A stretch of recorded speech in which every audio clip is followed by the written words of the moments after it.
ka nakabit ang sticker yung sakyan. May violation na kasi yan sir pag hindi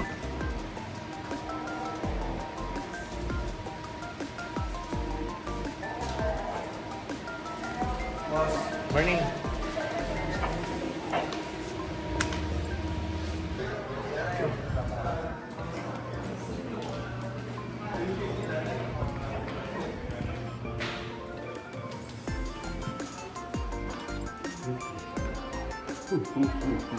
Ito.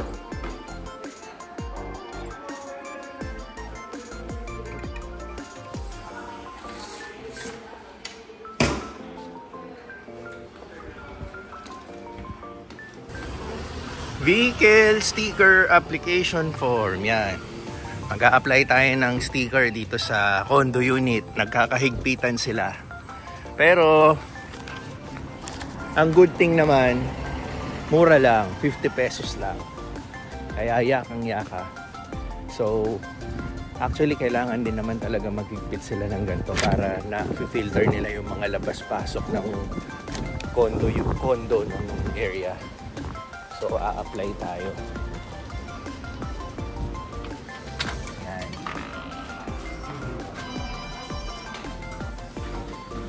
Ano tayo? Mag-fill up muna tayo.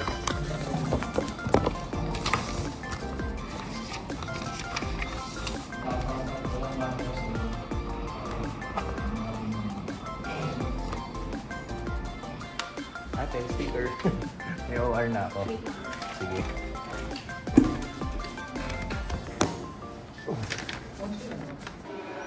Okay na. Meron na tayong sticker, oh.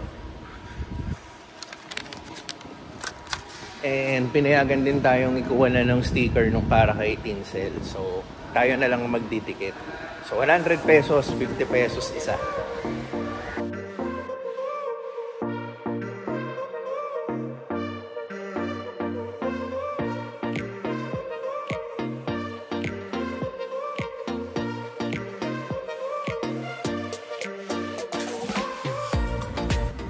Dahil na mag-workout, ngayon susundo na tayo kay Pixar sa school. Meron pa tayong 30 minutes. So, sakto lang.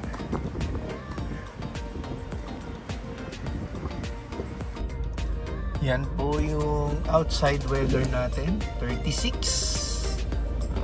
Yan, ganyan kainit ngayon dito. Yan.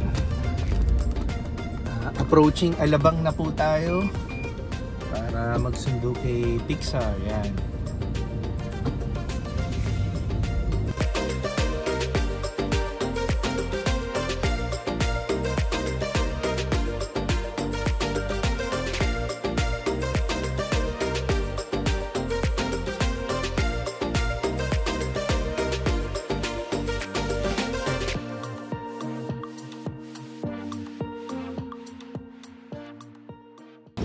You have class on Wednesday?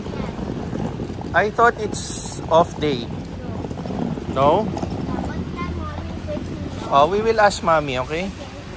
Okay, dito na si Pixar. Super hot outside, right? Okay, say hi to the vlog. Hi. Grabe no, nakakahingal yung init.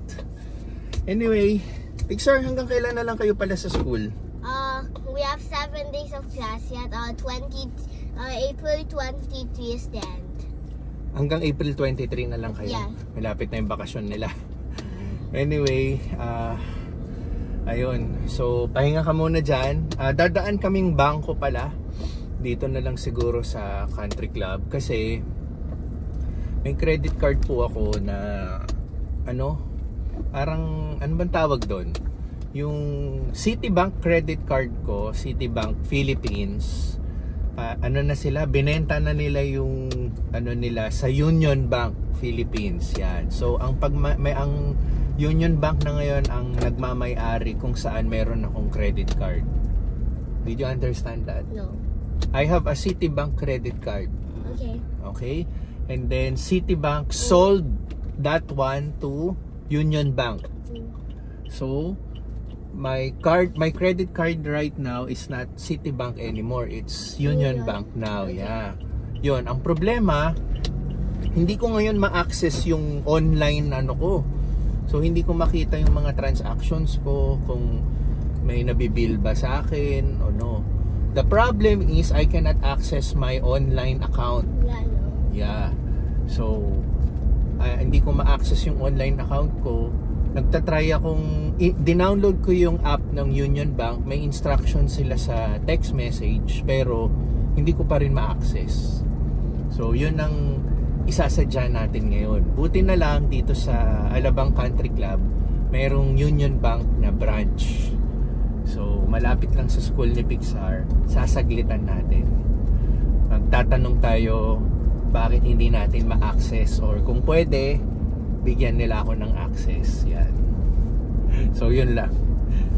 Ano po kasi ako hindi ako mapakali pag hindi ko na-access yung account ko, kasi nga naman po credit card po yun, delikado. Hindi natin alam kung may gumagamit ng iba ng credit card number natin at pinagta-transaction sa iba. At least na-monitor ho natin, diba? Oras kasi na gano'n ang mangyari, madaling tumawag sa hotline at i-report yung mga illegal transactions. Yun. So dito na tayo.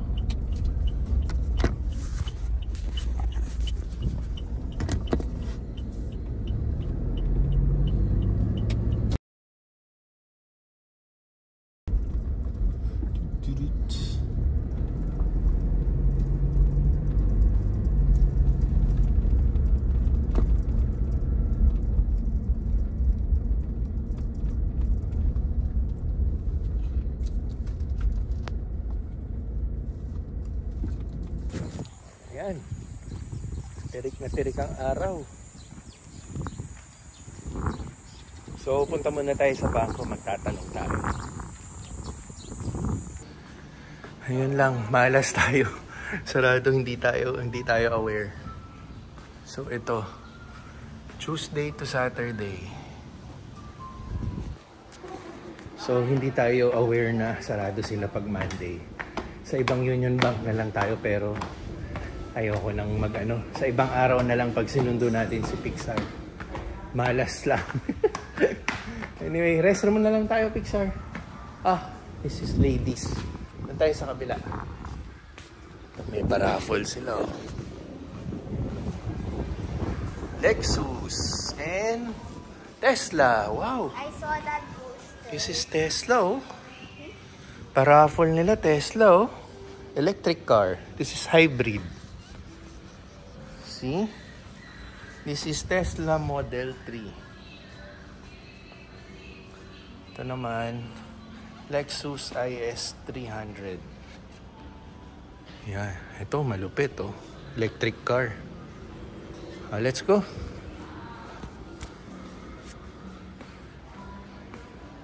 Restroom na lang kami. Okay. Mission failed. Pabalik na lang tayo sa ibang araw pag sinundo natin to. Okay? So rest ka muna. Okay? Sobrang init talaga. Pasensya na ha. Ilang beses ko sinasabing sobrang init. Parang lagi na lang nagre-reklamo, pero ano lang yun, way of saying na para mailabas lang yung Anyway, mainit talaga.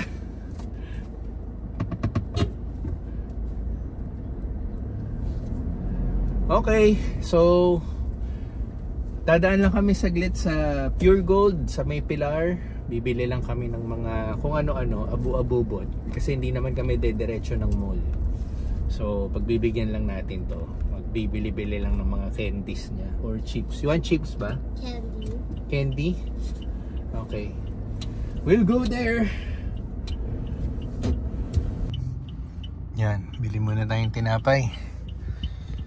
Nandito na tayo sa Pilar.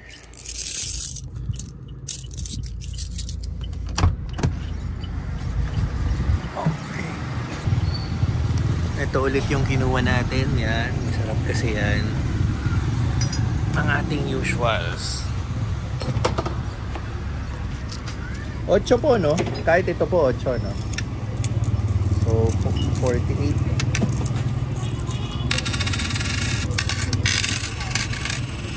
30,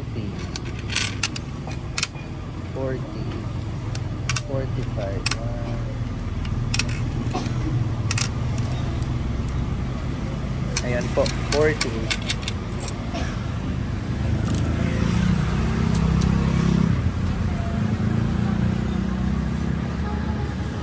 Salamat. 48 po. Double check. Tama?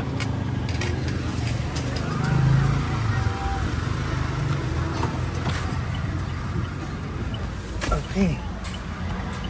Ngayon, pure gold tayo. So, dito yung bakery, doon lang yung pure gold. Ilang blocks away lang. Pero, doon na kasi tayo magpa-park sa harapan para hindi na kayo maglakad sa initan. Pixar, almost there na tayo ha. Prepare. We will go to pure gold.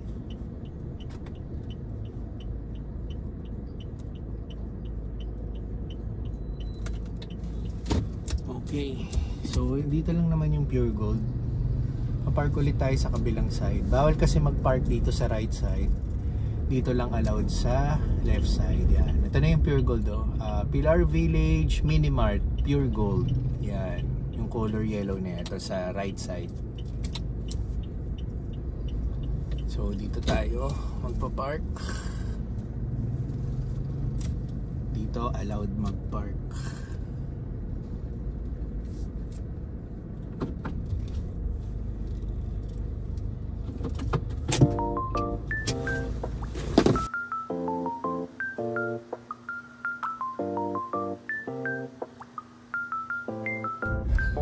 Okay, April 16, Tuesday. Yan, inasikaso natin yung ano bang tawag doon, yung sweldo ng ating staff sa Takoyo doon. No? So, nag-compute tayo, inayos-ayos natin. So, mabilis lang naman, basta may computer tayong gamit. Yan. So, ngayon, papunta naman tayong Rainbow Village at ayusin lang natin yan. Rainbow Village para i-check natin yung progress naman ng bahay. No? So, last week ba? Last week nakapunta naman tayo, na-check natin. So, once a week kasi pumupunta tayo para makita yung update. No? So, okay.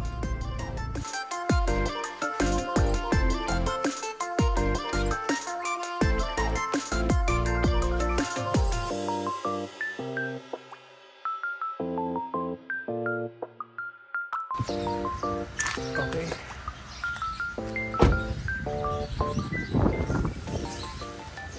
Papalayo tayo. Walang paradahan sa harap. Hindi tayo pwede mag-double park. Ito. Ayan. Yung Fortuner na yon, doon tayo usually nagpa-park eh. Pero may naka-park ngayon. Pero ito po yung ano, under construction. Yan. Yan, check natin. So, ongoing yung ano, pag-mix ng semento. Musta? Check ulit tayo. Ito, nakapag ano na ng semento. Napapatag na nila. So, parang ano pala to, no? Step ano, no? Pataas. Ayan. So, yun, makipag-chikahan muna tayo kay Kuya. Okay na. Quick chat lang tayo sa foreman yata yun eh. Hindi ko alam or ano. O hindi ko pa namimit yung foreman talaga, no. Pero more on siya yung spokesperson doon eh. So, ang naging progress is yung flooring ng bahay sementado na. Tapos patuloy pa rin yung kaya sila nagmi-mix ng semento para anong tawag doon, lagyan naman yung mga stante, no. So yun naman ang ginagawa nila ngayon, kaya grabe init, no, nakita nyo, no. So yung isa nga parang naliligo na eh. So anyway, yun, next task natin, condo. Meron ulit tayong kailangan i-submit na papeles, pero sa renter na ihuhulog lang natin sa mailbox.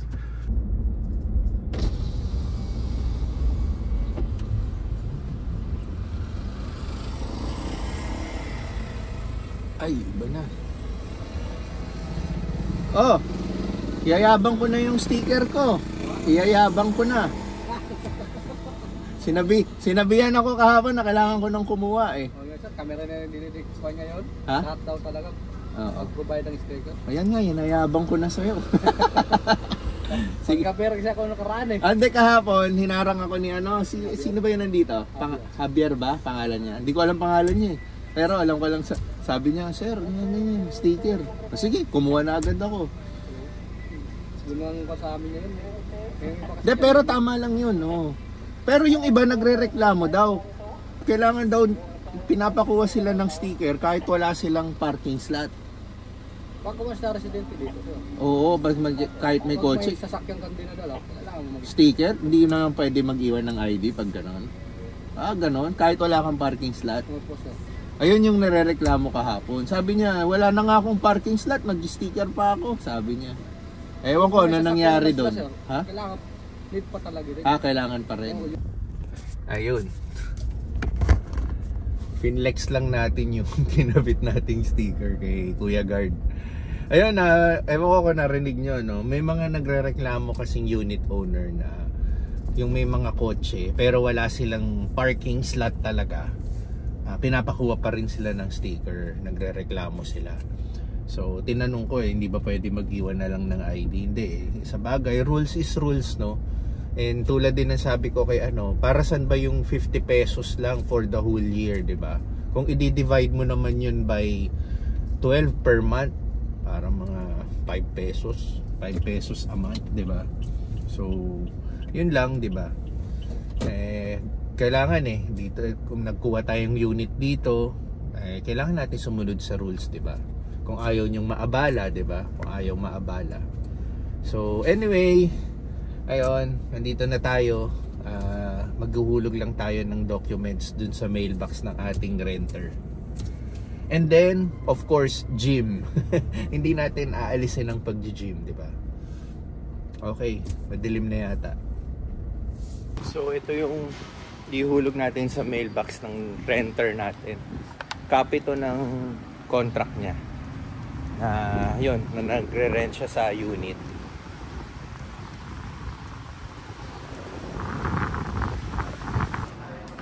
Okay.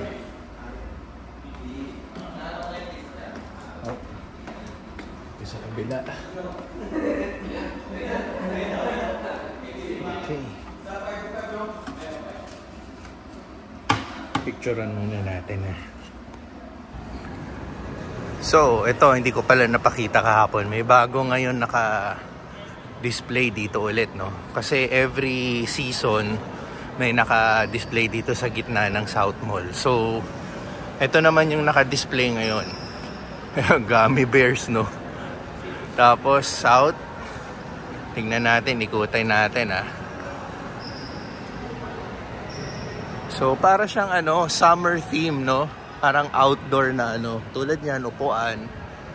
Tapos ito swimming pool. Tama, parang summer theme. Yan. So every season meron. Yung last na nakalagay dito is Easter. And then before Easter, Chinese New Year, Valentine's, tas yung nakaraang Pasko, no? So ganyan siya ngayon. Summer theme tayo ngayon. So yun lang. Sinasama ko lang din sa vlog, no, para pag nire-review natin, nakikita ko yung mga kung ano-ano mga nilalagay ni SM dito every season. So gym na tayo.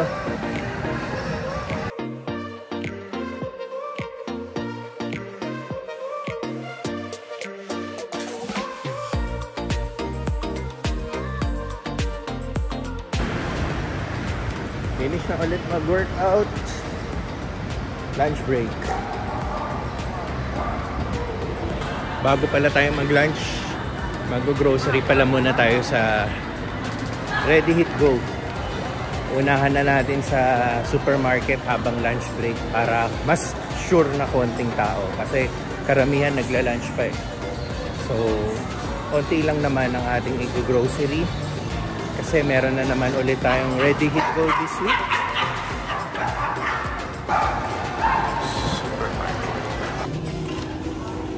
Marami ng ano eh, defective.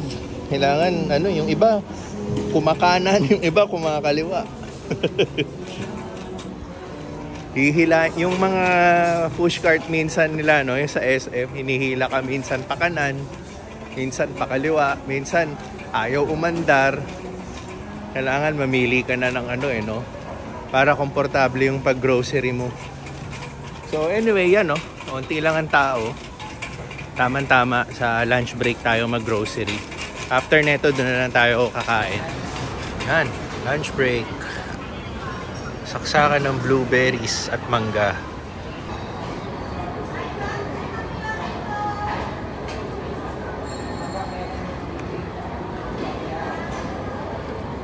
Ngayon, nandito naman tayo sa condo ulit. Pupunta tayo sa unit na kung saan may nagre-rent. Wala. Aakyat tayo sa unit kung saan may nagre-rent kasi meron tayong ipo-pull out na gamit, yung parang induction, ano, hindi nila kailangan, so medyo pampasikip lang sa space nila, so ipo-pull out natin. Ayan, iuwi natin. Okay. So, nag-usap na naman kami, inaabangan na lang ako.